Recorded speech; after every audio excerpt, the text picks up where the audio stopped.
Hello बच्चों, let's read the given question. The question says it is a kind of true or false type question. During elastic collision between two bodies, total kinetic energy always remains conserved.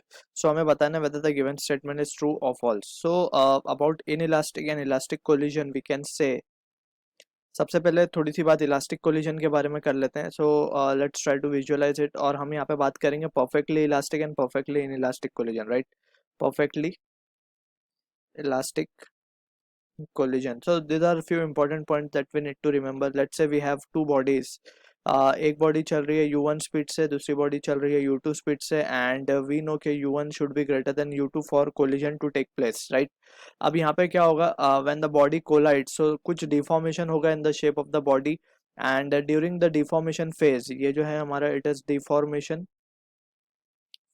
Deformation phase में कुछ energy loss होगी और उसके बाद दोनों particle separate होके अपनी अलग अलग स्पीड से चल पड़ेंगे. That is v1 and v2, we are assuming it, right?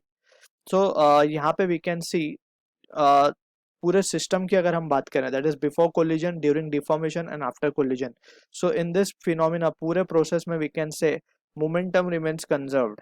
यानी कि this is very important point, momentum remains conserved, यानी कि मोमेंटम हमेशा सेम रहेगा.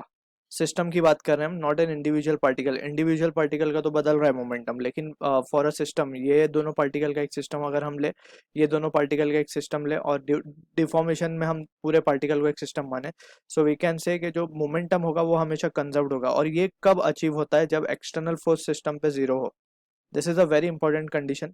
एक्सटर्नल फोर्स जब सिस्टम पे जीरो हो, तब वी से कि momentum remains conserved, because we know के एफ नेट, जो net force acting on the body, is nothing but is rate of change of momentum by Newton second law. ठीक है ना? तो फोर्स अगर F net that is F external is zero, so therefore delta P will be zero, यानी कि change in momentum will be zero, या फिर हम यूँ कहें कि मोमेंटम रिमेन्स कंजर्व्ड.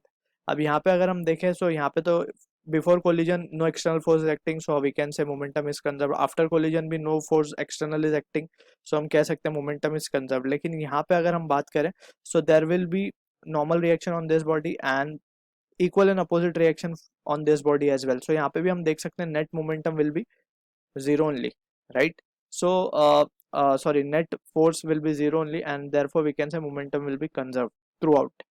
ठीक है? second important point we can say here, यहाँ पे डिफॉर्मेशन में कुछ एनर्जी का लॉस होता है, ठीक है ना?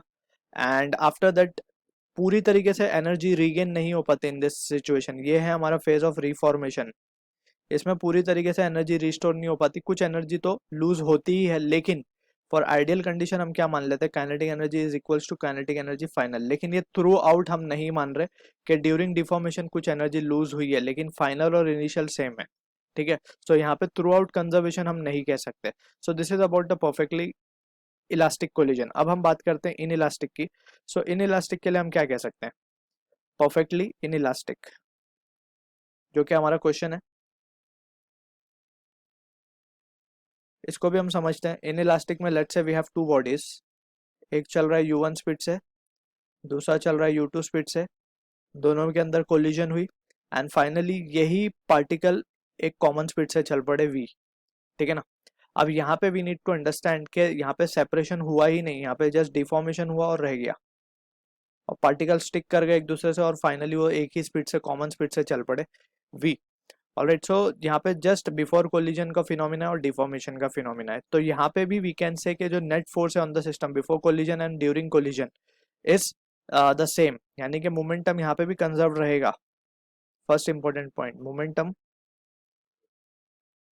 Is conserved through out. ये तो यहाँ पे भी वैलिड है, देख सकते हैं हम क्लियरली, क्योंकि एक्सटर्नल फोर्स यहाँ पे भी नहीं है और डिफॉर्मेशन के टाइम पे भी नहीं है. सो लेकिन सेकेंड पॉइंट जो इंपॉर्टेंट है, वी नीड टू अंडरस्टैंड, यहाँ पे डिफॉर्मेशन में कुछ एनर्जी लॉस होती है, जैसे हमने डिस्कस किया था इलास्टिक कोलिजन में. सो डिफॉर्मेशन में एनर्जी तो लूज हुई है, ठीक है? उसके बाद ये particles are moving with a common velocity v. So यहाँ पे रिफॉर्मेशन यानी रीगेन ऑफ एनर्जी नहीं हो पाई.